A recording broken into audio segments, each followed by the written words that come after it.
Hi, Jeremy here, Modern Vitality. In today's video, healing from adrenal fatigue, overcoming the mind-body-spirit fallacy. I'm going to take a very sacred idea in holistic healing, which is mind-body-spirit. I'm going to tear it apart. I'm going to poke some holes in it because this is a real problem when people misunderstand this.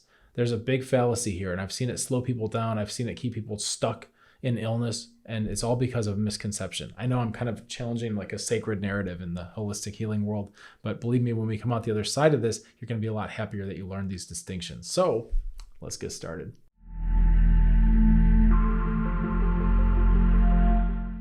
I'd like to share with you a story of a woman who reached out to me for help with a complex chronic health condition years ago. And she asked a lot of questions about the way I worked, the way I approached things, and she'd been through some of my content, but there were still some things that she wasn't clear on, which, by the way, I'm always making new videos and more stuff, so I've answered a lot of the questions. Most of the questions people have are well answered and well handled, especially on my channel here. Also within my members vault, we have our own chat group. I'm answering questions in there, and I've got a lot of videos that are very profound and comprehensive towards the questions people tend to have. But this was years ago. So she was asking me these questions and I'd answered all her questions. And then she asked me, yeah, but how do you treat the spirit?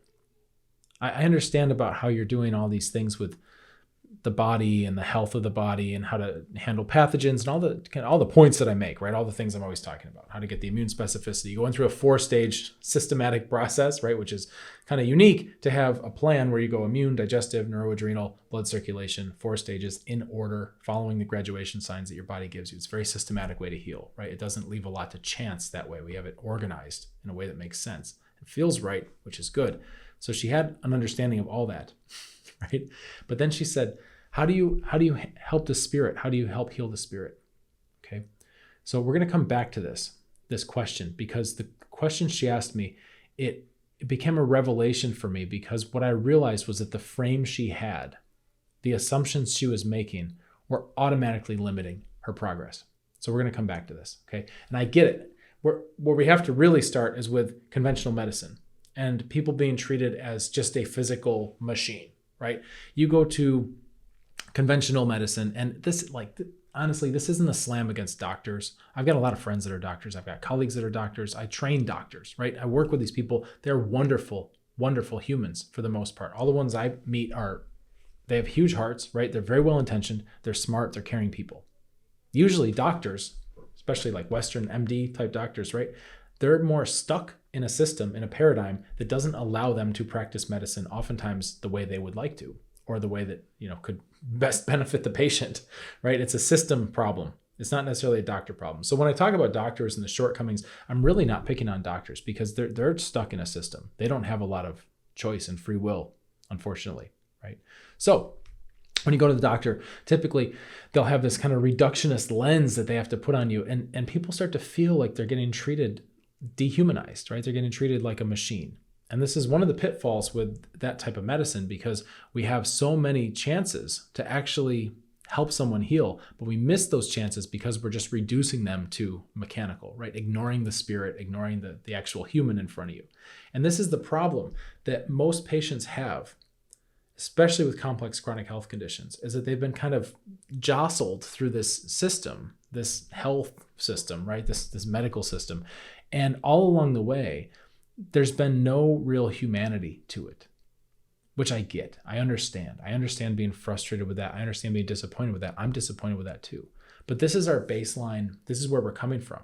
And when people talk about mind, body, spirit, when they feel the need to say those things, what they're expressing is automatically in contrast to the conventional, meaning just body, right? So when somebody says, I want to heal, they need to explain that they want to go beyond the physical. I want to heal my whole person, my mind, my body, and my spirit. Okay, which is great. I'm on board with that. I'm not going to argue with that. Not that part, right? I think it's good. And we have to understand what we're comparing it to, right? We're comparing it to just physical medicine, just reductionist, mechanical, industrial medicine. So we have to differentiate. We have to say something like, I need to go beyond that, right? I want holistic healing. Very, very important. And I get it. However, where we get this disconnection is where we forget that adding these things in is only the first step. So when we say physical medicine, which is just the default baseline, right, which didn't used to be, medicine didn't used to be so sterile and stripped down and basically heartless, right? It didn't used to be. That was the 1900s. This is like a 20th century invention, is to just rip the humanity out of medicine. Okay, this isn't the way it used to be. The real way it used to be was very holistic. That's just how it was. You look at culture after culture after culture, there was always components of mind, body, spirit. Always. It was built in. It was default. You didn't have to say it, right? You didn't have to ask your physician, how are you going to help my spirit? Because it wasn't even a conversation you had to have, because it was understood and implied that that was part of the deal, right? So this is a relatively recent stripping of mind and spirit that we now have. But that's the baseline people are coming in with. Okay, so this is something I respect, I understand, and I understand the need to specify it. However, let me take you back to when I was going to Chinese medicine school, right? I've got a heavy background in Eastern medicine, acupuncture, herbs, qigong, breathing exercises, dietary, food therapies, all this stuff. It's a wonderful medical system, right? I love it. There's other medical systems that are also wonderful. This is the one I have the most experience with. This is where all my foundational training was done. And one of the things I noticed when I was in Chinese medicine school is that we had the pendulum swinging both ways, right? So from the Western medicine kind of conventional background, there's almost no recognition of the humanity, right? It's all physical. And then you would get the pendulum swing, and there were a lot of these people that were very, very idealistic that I encountered in school. And they're not just students, right? This is part of the field in general. And it's not just Eastern medicine. It's a lot of holistic medicine, including functional medicine, naturopaths.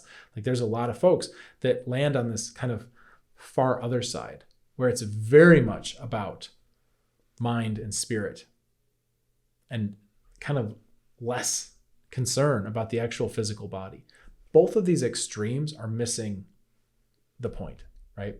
Seriously, we have to integrate all these things, right? The mind, body, and the spirit. We have to integrate these things, which means we have to integrate it, right? I know this sounds obvious, but we have to, in order to integrate it, we have to integrate it. So what I noticed were there are a lot of Eastern medicine folks that were very much interested in treating the spirit, right? Treating the spirit, helping people with their spiritual development, helping people with their kind of their mental landscape.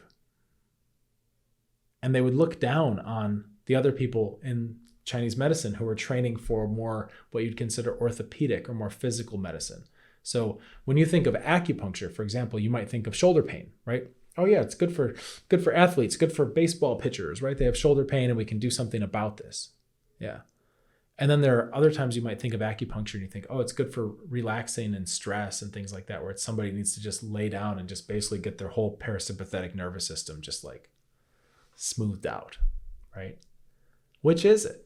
Well, it's both actually, as it turns out. But you get these camps, you get professionals who are kind of fighting and going, well, we treat the spirit. So we're not like these, just these mechanics that come in and fix shoulders, right? And then you get the kind of camps of the people who are like, well, this is, I'm actually moving mechanics and helping people get range of motion and things that you can measure and functional stuff back. And I'm not so woo-woo like all these other people who just treat the spirit, right? So I've got to give you this background because I've seen this in my own profession. I've seen it. It's everywhere, especially in holistic medicine. You'll get these camps. And the problem with the camps, the reason why the camps can exist is because there's division, because people say, I want mind, body, and spirit, but they list those as separate things. They think they're making a list of separate things, right? There's no division between the mind, body, and spirit. There is no division. That's the fallacy. Thinking we can divide it is the fallacy. That's where the mistake is. How do I know this? Well, because those orthopedic acupuncturists who treat shoulder pain, right? Yes, they get the pain to go down. Okay? Those people who treat the spirit, yes, they get people to feel calmer and more centered, right? But guess what? That's not the end of it. I once had a conversation with somebody who was very much about, oh, I treat the spirit. It's all about the spirit, spiritual development, and all this. And I said, have you ever had a headache? Have you ever been in pain? Have you ever had an injury that prevents you from doing something you love doing? A physical problem, right? How did that affect your spirit? I mean, come on. You've got somebody, a baseball pitcher, to stick with this example, who loves baseball, loves pitching, and now can't do what they love. How's their spirit? Unaffected? No, they're sad. They're angry. They're pissed. They're worried. They're anxious. And that's normal. The physical and the emotional, spiritual, mental, all that, it's one continuum. They are connected. If you find somebody who has a serious injury that stops them from doing anything that they love doing, and they're not affected by that, they're either lying to you, lying to themselves, or they've got a bigger problem, that there's a disconnection there. These things are the same. The mind, body, and spirit are the same. This is so important to understand. When you look at something like a physical pain, a physical problem, our existence is not compartmentalized. So when this woman was asking me for help, okay, I understand the stages, I understand the process, but how do you treat the spirit? We have to correct that automatically, immediately for her. These are not different things. The spirit auto-corrects. If you have a headache and you're miserable because of the headache and the headache goes away, what happens to the misery? What happens to your spirit, right? Being miserable after that becomes a choice, doesn't it? And there's a whole other level of accountability that we have in terms of treating the spirit then, because if we can take away the physical pain and the physical prods that are causing spiritual ripples and spiritual pain, then shouldn't we start to feel happy again, right? And if we don't, what's going on there? Maybe there's some more things we have to explore. So we have leverage in both areas. This is one of my little issues I take with a lot of the power of positive thinking type of message. Because when people are sick, when you have a complex chronic inflammatory condition that's starting to take over your life and you don't feel good, right? A lot of times morale starts to go down. That's normal. That happens. That happens. And when other people come in and these influencers or whoever with their little chirpy voices and they say, oh, you got to just think positive. You got to think yourself. Yes, there's some truth to that, right? There is the power of positive thought. Of course. It's just you lose a lot of leverage. If you have a ton of inflammation, you've got pathogens right around your body and everything's inflamed and you're in pain and your brain fog is so bad you can barely focus from one thing to the next. How are you supposed to will yourself better through the power of positive thinking, right? You need to open up leverage with the physical first so that there's not so much pressure on the mind. And then we can expand into that and then we can think positively and then we can take it from there. But what happens, why I get kind of hung up on this and why I talk about this a lot is because I see patients going through this process where they're inflamed. They're just starting out, right? They're inflamed. They got problems everywhere. The symptoms are all over the place. The brain fog, fatigue, exhaustion, weird pains, trouble sleeping, stressed out, neurologically overwhelmed, digestive issues, libido is toast. All this stuff is just eating into every facet of life and creating vicious cycle,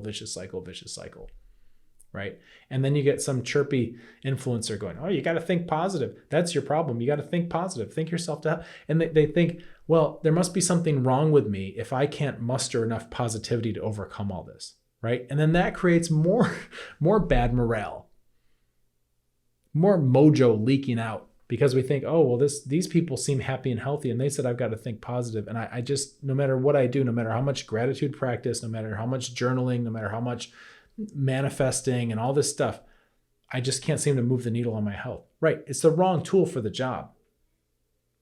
You got to start with a more physical process first. And then you open some of that up. You get a little healthier inside. And guess what? Now you got more bandwidth and energy for your brain. And now you can actually create positive thoughts that have some muscle behind them.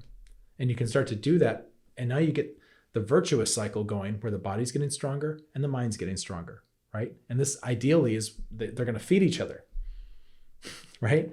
But I can't stand the implicit shame that comes in. Oh, you got to use the power of positive thinking. You should be thinking positive. Who are you? You don't know, right? You don't know. And I've seen so many people that they're not negative people. They're not bringing it on themselves, right? It's just very hard to muster that positivity. It's very difficult when you really don't feel good. It's really hard. And then somebody telling you that's what you should do makes things worse. So when we look at mind, body, spirit, right? I want to heal my mind, my body, my spirit. You've framed that already in a way where they're disconnected things. And I get it that we're talking about in relationship to Western medicine, conventional medicine, that we need to expand beyond just the body, right? I get it. However, don't limit yourself with your language because your mind is very powerful. And the more you look at those as three separate things, the more you're going to see them as three separate things, when in reality, it's a continuum of experience. We have to understand this. If you're healing and you're looking at something going, yeah, but that's only physical, right? Well, guess what? When the pain goes away, doesn't your spirit feel better? Right? I mean, they are connected. We don't need to make this esoteric and difficult. We can just look at it as a normal thing. This is a normal, natural process. This is very straightforward. This is the kind of thing where you should have a practical understanding of the interconnections between your body and your mind and your spirit. It's one thing. When you make yourself stronger, whether you started in a physical way, a mental way, whatever, your whole self, your whole organism, your whole system gets stronger, including your body, mind, and spirit. So I would encourage you to see this not as three separate things, right? And I get it. Sometimes we start there and we think, okay, well, I want, spiritual healing, all that. A lot of it's a construct. It's a marketing construct. We heal your mind, body, and spirit. It's just a way to stand out in the market. Don't copy that, and don't internalize what health practitioners or the holistic kind of wellness regime thinks is important, because they're automatically delineating it as three separate things when in reality, you're going to heal by integrating them. I've spoken in other videos about what happens spiritually. There's 4 distinct stages of spiritual development that happen incidentally as you go through the stages. As you heal your immune system, your boundaries get better. Who would have thought? As you heal your digestive system, you feel more centered and your sense of self becomes stronger. Interesting. As you heal your neuroadrenals, you start to change your relationship with the past. And it's not so heavy, right? Cutting some of these chains. It just happens. You can nudge it along, which we do. We work on that, nudging it along consciously, going, okay, well, you're in stage 3 now. It's time to start relooking at the past, right? Because you've already got good boundaries. Your center is strong. So now you can handle that, right? But even without prompts, it'll happen on its own. It'll happen spontaneously. You don't have to plant a seed in the ground and you're trying to grow a flower. You don't have to come over and pull it up every single day and then crank open the petals of the flower to get it to show itself, right? You do it right, it happens on its own. By the way, the 4th stage, blood circulation, is then when people tend to start to have a stronger sense about confidence towards the future. A lot of times with complex chronic health conditions, you have such a hard time projecting out into the future because today is so uncertain, right? So I can't make plans. I can't commit to that. I don't know how I'm going to feel. And all of a sudden we get the confidence coming up because things are feeling better. And then people say, yeah, I've got a future now. I've planned a trip. I'm going to New Zealand for a dream trip. Or I've committed to hosting a party for my daughter's graduation or something. All these little things that most people take for granted of just having certainty in the future. That's actually an earned right and privilege that comes back as we go through these healing processes. And it can come back, and it does. And it's very, very cool. Things like getting a dog, knowing that you have this future commitment where you'll be able to take care of the dog and you'll have the health and vitality to walk it and do what it needs to have a happy dog life, to know you can be there, right? People, if you can't visualize a future because you don't feel good, you will not do those things. So this is the kind of stuff that happens spontaneously when you go through the right kind of process. It's very, very cool to observe. If you're struggling with a complex chronic health condition, you don't have to do it alone. You can be observing this type of growth within our group. You can see other people who are working the program, going through the stages. They're all international, right? From all over the planet. Lovely people, very positive. It's a vibrant community, super supportive. In fact, it's called Modern Vitality Solutions and Support, right? We've got both. We've got solutions, we've got support. It's a great place to be.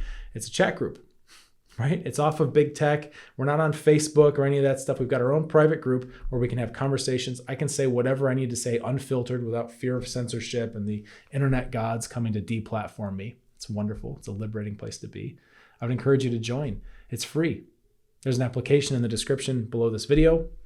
I keep a link there. And once I see your application, if you look like a good fit for the group, I'll get you in as soon as I can. We keep the group small. There can be a bit of a wait. You might be in on the next monthly cohort, maybe 2 months. I don't know. Depends how many people are in. But I keep it cozy so that I know who I'm talking to. And when you're in there and you've joined and you're asking me questions and I can answer you specifically because I know who you are, because it's a relatively small group, you can ask me anything you want. I've got a vault full of interactive videos that'll help you really put together the pieces on your health and figure out what your next steps are.